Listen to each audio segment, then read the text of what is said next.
They Shall Not Grow Old, the Peter Jackson directed and produced World War I documentary, utilizing footage from the Imperial War Museum archives and BBC and IWM interviews with actual World War I British vets. It's a haunting film. There's no two ways about it, war is hell, and this film perfectly encapsulates and paints that picture. It's a scary, scary thing to be a soldier on the front lines, and this film focuses on the point of view of the typical soldier on the Western Front over in Britain.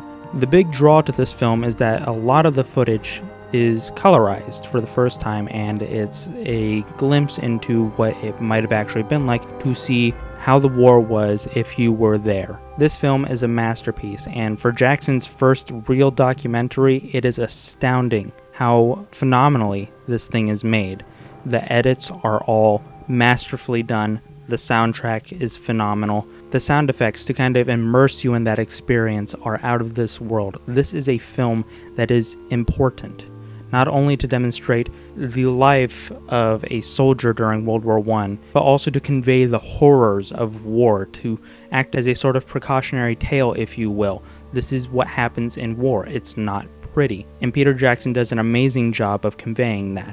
The narration is not done by some academic type, it's using actual interviews from real World War I veterans, and I think that really adds to the experience of this film. It makes it more personal, you hear anecdotes. It's really, really fascinating, but also kind of depressing, because you're listening to these people talk about these people that they fought alongside with and formed friendships and bonds with, and they watched their friends and allies die right beside them, but they had to keep on fighting in this war. And then to come home and just be treated as nothing and try to resume their life as if nothing had ever happened. It's powerful. It's easily one of the best things that Peter Jackson has done in his entire career. On a technical level, everything on this film is spectacular. The recoloring is great.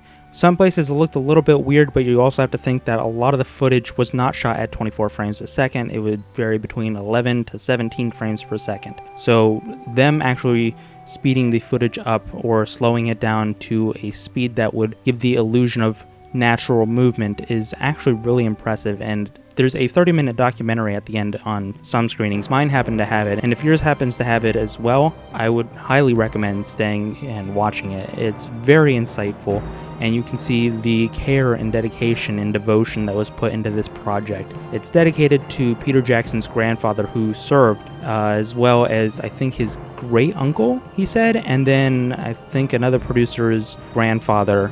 I might be mistaken on that, but it's dedicated to actual family members, so it's more of a personal project for Jackson. You could tell that he really put his heart and soul into this thing, and it's a shame that it missed the cutoff date for the 2018 Academy Awards, and it won't even be considered for the 2019 Academy Awards because it's still technically a 2018 film.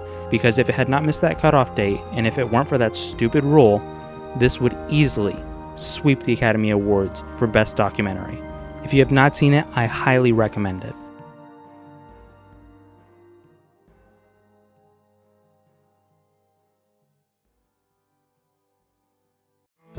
Hey guys, thanks for watching. I had a really busy weekend, not in a work-related sense. I saw 10 movies this weekend. One of them is this one, another one was Miss Bala. Those reviews are currently up if you want to check them out. But the other 8 are going to be split up into 2 parts in something that I'm going to call Cinema Corral. It's basically where I do quick reviews of movies that I missed out on their opening weekend, but still wanted to provide a review. Those should be up in the next day or so. I also have plans for another series I'd like to do called Film Schooled, which is where I discuss a certain element of film history as if it were a free version of a college course. I also have another series that I'd like to do called Review Rewind, where I look at older films that are not currently in theaters, but also not new releases to Blu-ray, unless they're old movies getting Blu-ray releases.